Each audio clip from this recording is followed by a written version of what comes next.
ว่าบุดีนั้นเพิ่นก็ไม่ได้ขายแผ่นดินวังเวียงก็ยังเป็นวังเวียงเวียงจันทร์ก็ยังเป็นเวียงจันทร์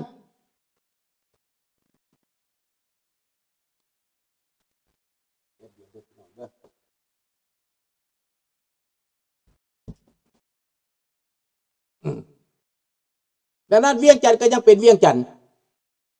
ประเทศลาวยังเป็นประเทศลาวต่างชาติบ่ได้มาญาติแยงเอาแบบนี้ทุกวันนี้เจ๊กก็มาแย่งแก้วก็มาแย่งต่างชาติก็มาแย่งนายทุนนาเลือดก็มาออกเบ่งอำนาจพวกโจรอยู่ทางแย่งกันกิน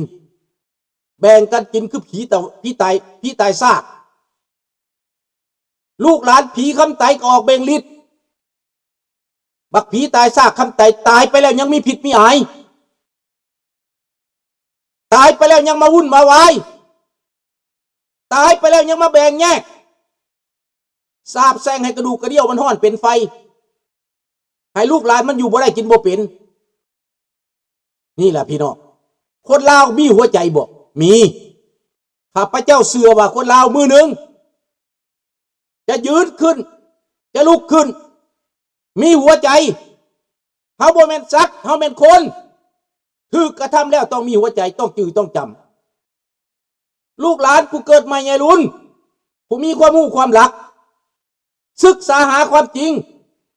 ศึกษาหาข้อมูลความจริงจะได้เข้าใจทุกวันนี้เทคโนโลยีมันก็สูงแล้วอยากรู้จักว่าเป็นยังเฮาจังมาต่างประเทศอยากรู้จักว่าพ่อแม่เฮาหนีมาเฮ็ดหยังทั้งบางคนภาษาก็เว้าบ่เป็นข้าพเจ้านี่บ่อยากหนีข้าพเจ้านี่1973-74ข้าพเจ้ามีวีซ่าไปเรียนต่อฝรั่งเศสข้าพเจ้าบ่ไปสาเหตุบ่อยากหนีจากประเทศบ่ได้อยากหนีจากลูกจากเมียจากพ่อจากแม่บ่อยากพัดภาคบ้านเกิดเมืองนอนด้วยความจำเป็นข้าพเจ้าบ่ไป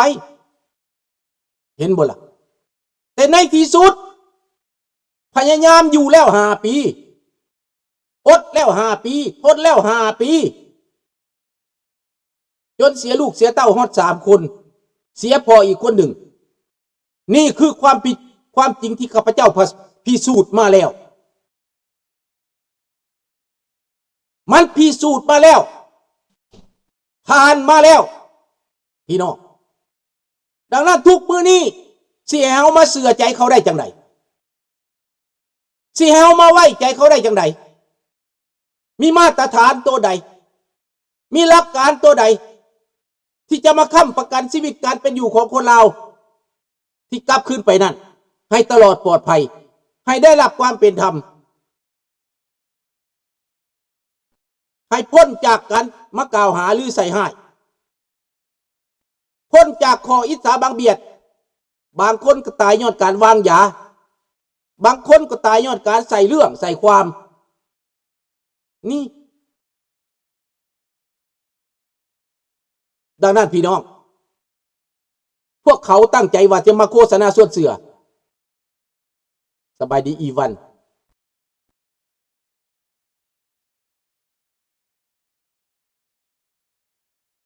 ให้คิดเบิ้ง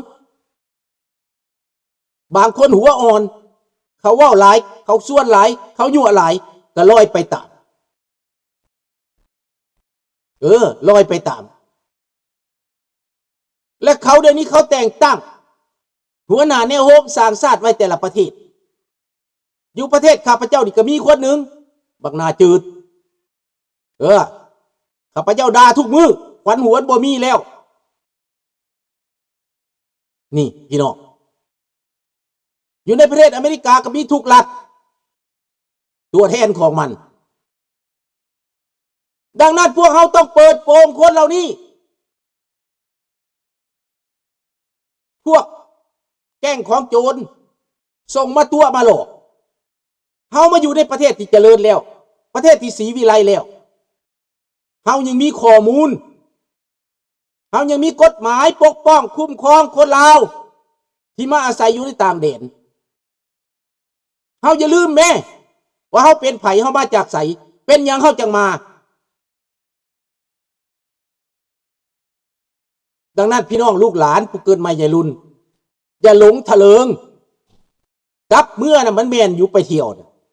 แต่เจ้าจะไปอยู่มันเป็นอีกเรื่องหนึ่งไหนพี่น้องมันเป็นอีกแบบหนึ่งไหนมีบางคนคิดว่าตัวเองนี่ตีแล้วกลับไปอยู่พุ่นกาย6 เดือนไปโดนไปนานไปเขาตัดเงินทางนี้ได้คันเขาตัดเงินทางนี้และทางนั้นก็หืมบอกว่าได้บ่มีกินได้ประเทศแคนาดากำหนด6 เดือนเท่านั้นกาย6 เดือนบ่ได้เขาตัดเงินเจ้า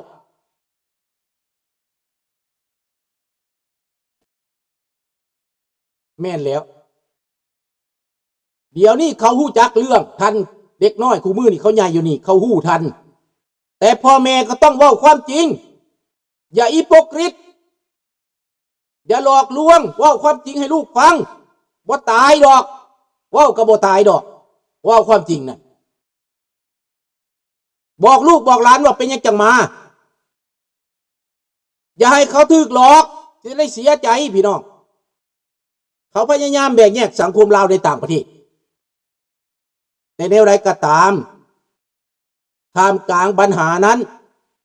พวกเขาก็จะมีแสงเทียนพวกเขายังมีแสงเทียนส่องสว่างเยื้องทางให้พวกเขาเห็น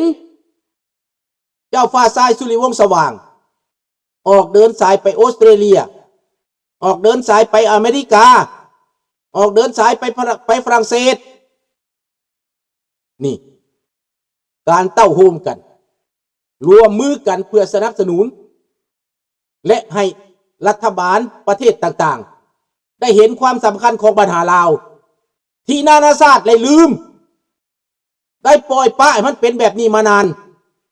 บ่ได้ถือแก้ไข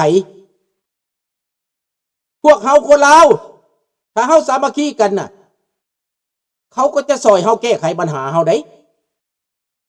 เฮามีปัญหาเฮาบ่เว้าเฮาบ่ว่าเฮาบ่ยกประเด็นขึ้นมามันบ่ได้ในเวลานี้สภาพการของโลก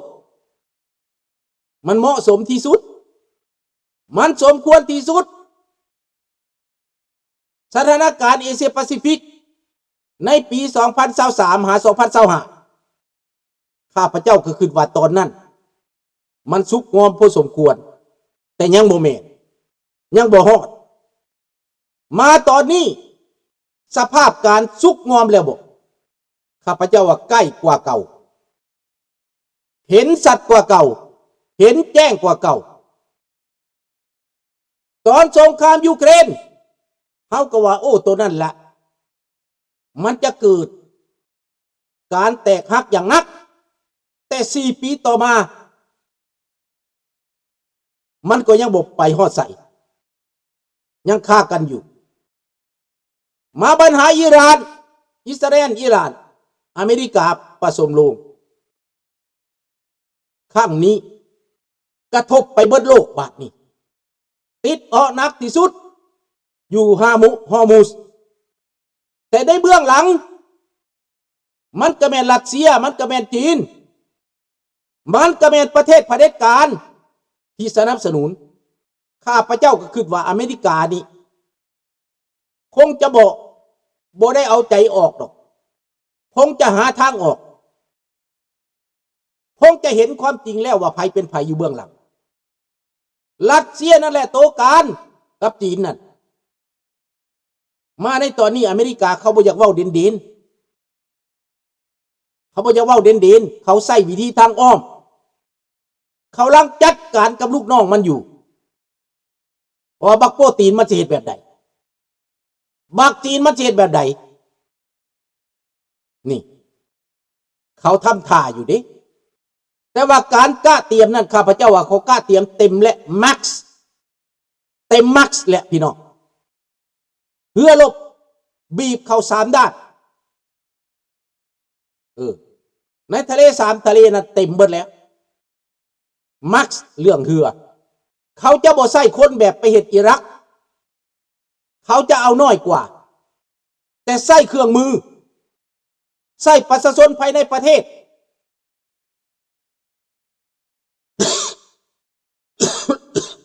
โทษใส่เศรษฐกิจบังคับนี่คือเทคนิคยุทธศาสตร์ของพวกรัฐบาลของโดนัลด์ทรัมป์นี้เขาจะเฮ็ดให้อิหร่านนั้นล่มสลายไปเถิงรัสเซียจะมายู่ไว้มาแบกไว้จีนจะมาแบกไว้จีนจะมายู่ไว้ก็บ่อยู่มันจะล่มสลายลงทีละน้อยแสงไฟมันจะหมดลงถ้ารัสเซียเข้ามาเต็มโตถ้ารัสเซียเข้ามาเต็มโตมันก็จะล่มไปนำอิหร่านจะจองให้รัสเซียนั้นจมไปนำเพราะเรือกำลังจะจม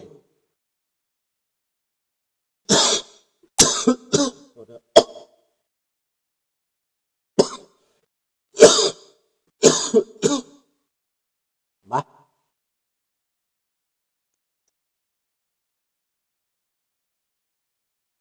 เรือของรัสเซียนั้นใกล้จะจมคือกัน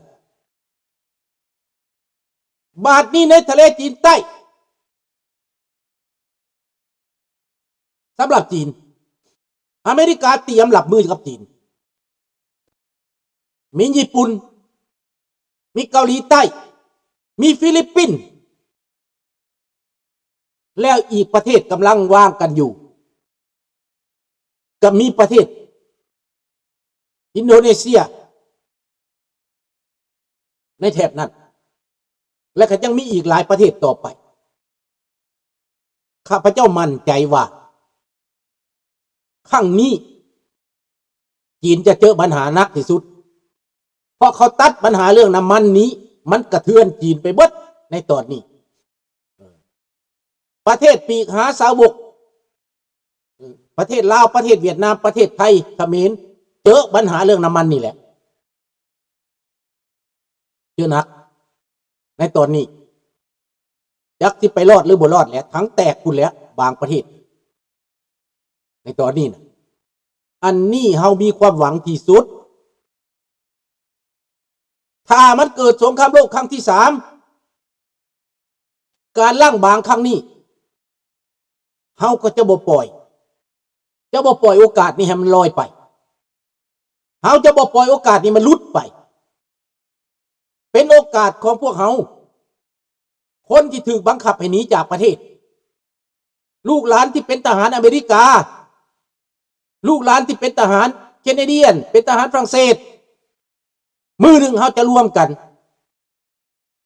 ให้เป็นกองทัพอันเข้มแข็งเป็นกองทัพของพระราชลาวอันเข้มแข็งเรียกห้องเอาประชาธิปไตยเรียกห้องให้โลกนี้รับผู้ในการกลับสู่เสรีภาพและประชาธิปไตยในลาวต่อไปถ้าพอใช้การทหารถ้าพอใช้การลบเฮาก็สิลบถ้าพอใช้การเมืองเฮาก็สิใช้การเมืองนี่แหละพี่น้องผู้ฟังที่เคารพข้าพเจ้าว่ามันเกิดแล้วเรื่องสงครามโลกครั้งที่3นั้นเกิดแล้วทางเศรษฐกิจมันเกิดแล้วพี่น้องสบายดีเจก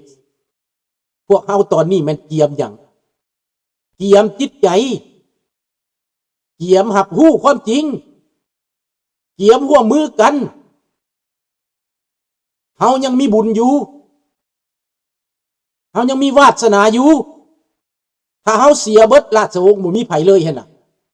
ดังพวกมันอยากเฮ็ดอยากกระทำมันเอาไปฆ่าจนหมดหั่นน่ะแต่มันบ่หมดรอดมาจนได้ในทุกมื้อนี้มันกังวลที่สุดมันจึงกระวนกระวายข้าพเจ้าไปฟังมันประชุมกันมันกระวนกระวายที่สุดเรื่องเจ้าสุริวงศ์สว่างมาอันที่2แม่ของเจ้าผ้าทรายวงศ์สว่างนี้อยู่ในแผ่นดินลาว